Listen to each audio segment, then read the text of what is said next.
Rogues just received a massive buffs. Warriors nerfed a bit. I'll get into that. Shadow Priest also got buffed to no longer have issues with mana and a ton of other things. So let's get into all of the class tuning that has been data mined today that should be coming in phase 2. These are quite a lot of things, so just bear with me. And as always for phase 2 content, spoiler warning, if you don't want to know anything about phase 2 before it comes out, don't watch this video or save it for later. But one of the major things is rogue buffs. Rogues with their mutilate, let me just even zoom in. Mutilate had its energy cost reduced from 60 energy to 40 energy. And this mostly means that rogues will probably now be using both daggers. They will use the 2 epic daggers, and Toxic Revenger was now made an epic dagger. It was a blue dagger beforehand, and if you saw my video yesterday, you know that it is now an epic. Then you will go mutilate build because it is a 40 energy cast. This is one of the huge ones, as well as Shadow Form will actually have mana reductions to some of the spells. As for Druids, they changed the Berserk spell, or the Berserk rune that we're going to be getting, to make sure that it also makes you immune to getting feared. Your rage and energy cost is reduced, and Mangle will hit multiple targets. That's basically what we assumed of it, or pretty much what we got. Now, Efflorescence is now hitting everyone in the party. This was going to heal up to 3 players in the party or raid. It will hit all of the party members, and the actual healing was increased 21 out of 100 right here. So the healing of that was increased. Enhanced Restoration. This allows your druids to be able to cast rejuve and regrowth on a target that already has those buffs on them. So if another druid casted regrowth on someone, now you can cast it as well to give them extra healing. This was changed to add regrowth. It was just rejuvenation in the wording. Now it also has regrowth. Lacerate and Mangle had their rage cost reduced by 5 each. So Lacerate went down from 15 rage to 10 rage, and Mangle went down from 20 rage to 15 rage. Druids also now have an actual resurrect. They have revive. This was something that was absolutely missing from Druids, so they can now res anyone they want. Hunters saw some class changes as well. The Lone Wolf rune that was pretty much useless is now going from 15% damage to 30% damage. So it's being rebuffed. This was nerfed a long time ago, but now the Hunter's damage is increased by 30%. Beast Mastery rune changes were already in the game, and the Chimera shot and explosive shot changes were already in the game. So those were both kind of buffed, but their mana cost for everything was reduced, including Carve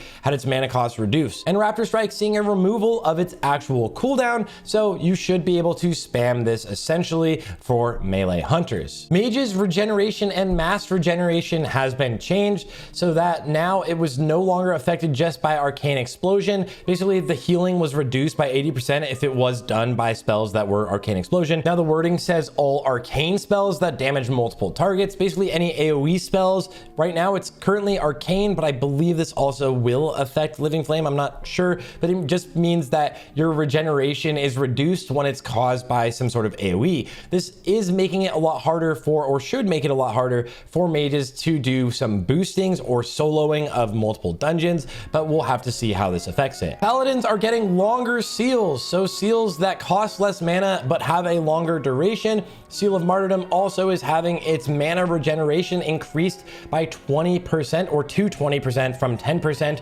And priests are seeing some nerfs to Circle of Healing and Penance. I'm not sure if these were actually the nerfs that are already in the game. And then Shadow Word Death is basically getting doubled in its damage. So Shadow Word Death is going to hit a lot harder, although the actual damage you take yourself has been reduced by 50%. So you don't end up one-shotting yourself.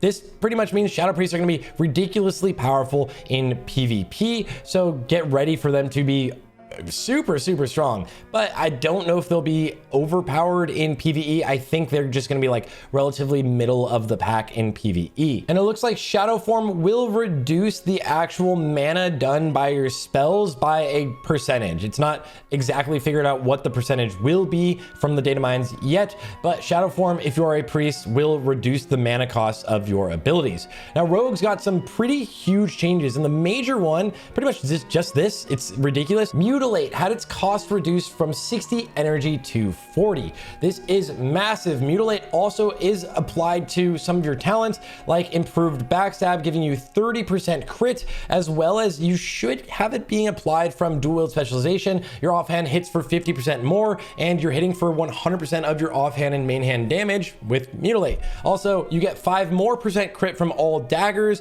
because of dagger specialization. It should be kind of on par with the combat build that is using the fist weapons. So this is really good. It might even be like way better. I'm waiting for these sims from Simonize to figure that out, but this is just really, really nice. Shamans also saw a lot of mana reductions or things to give them mana back. Maelstrom Weapon had its mana cost reduced. Power Surge, one of the new runes that's going to be coming soon, where your flame shocks have a chance to reset the CD of Lava Burst, Chain Lightning, and make them all instant. This will actually also proc you to regenerate 15% of your mana every 5 seconds. This is really nice for regenning mana. Also, Shamanistic Rage now will return to you 20% mana, just like Seal of the Martyrdom, instead of 10% mana. And it looks like Flame Tongue Weapon was buffed or adjusted accordingly, so Flame Tongue Weapon also has seen some tuning. The new Warlock rune invocation that allowed you to refresh any of your dots like Corruption or Curse of Agony or Siphon Life. If you refresh these before they were gonna run out, you actually got 1 tick of additional damage from them. Well, now it actually completes all of the additional damage that you had before you refresh them. So you can refresh these dots a lot earlier, or 6 seconds early, and it will actually do the duration of that damage instantly to the target and then refresh the dot. So this is actually really nice, a very, very valid change, because I don't think this was strong enough to be used before this change. There's also a lot of wording that suggests Warlocks will be getting a Felguard very soon, like Anguish being added to taunt the creature, increasing the chance it will attack the Felguard. There's a few other things like Cleave for Felguards. These are all in the files, suggesting we will get Felguards, but I don't know if we'll get Felguards until level 50. They're also, of course, getting Portal of Summoning, so you're getting Summoning Stones. If you are a Warlock, this is going to be one of the nicest things. Now, Warriors Deep Wounds. Deep Wounds is being changed slightly. Now, I don't have an absolute confirmation of how this is going to work, but Deep Wounds currently is like in a ridiculously powerful form where even if you crit with your offhand, then it actually counts as critting with your main hand, and that's all being stacked on Deep Wounds for extra damage. Now, I don't think this will be the case anymore, and Deep Wounds is being adjusted, hopefully tuned down. It's not the only nerf that Warriors are seeing. Warriors Consumed by Rage rune was tuned down from giving you 20% extra damage to now being 10% extra damage. Although this doesn't really mean too much because Warriors are simming at like 860 DPS next phase, which is hundreds of DPS above everyone else, I believe. So this is going to be absolutely insane. There's also some teasers of Bracers and Helm runes that I won't really get into right now because I don't think those are coming next phase. The new alchemy potion that is working kind of like a DPS cooldown also will now require a reagent from the BFD raid called Nomergan Fallout.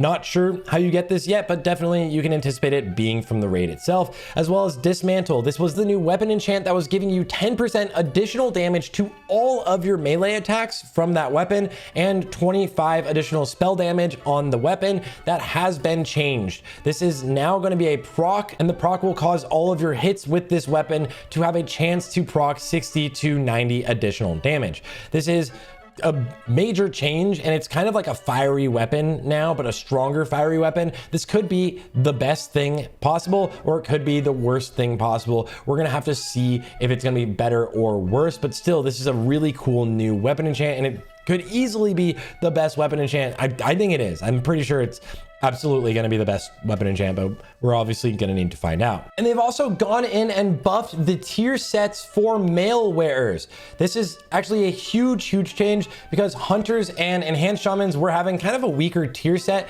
If I were to show you this, look at this right now. 10 strength, 10 agility, 10 stam, 10 intellect. You also get 1 hit and 28 attack power. These things are going to be amazing, but hunters or warriors in their bis, they were going to run the leather set, which is not the most fun for warriors to always be wearing leather, but the male set you were just seeing earlier was actually not having that 10 strength or 10 agility. So that's just like purely added on top. Not 100% sure if this will go live, but these sets were changed. And I don't know if we're gonna have a plate set change as well, but we're seeing a lot of tuning to any of the items that's being data mined.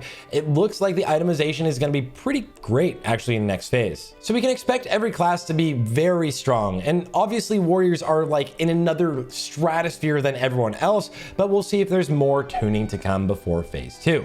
Guys, if you like this video or want to stay updated with anything World of Warcraft, of course, make sure to subscribe to the page. We're on our way towards 100,000 and I hope you enjoyed and I hope you have a great weekend. All right, bye.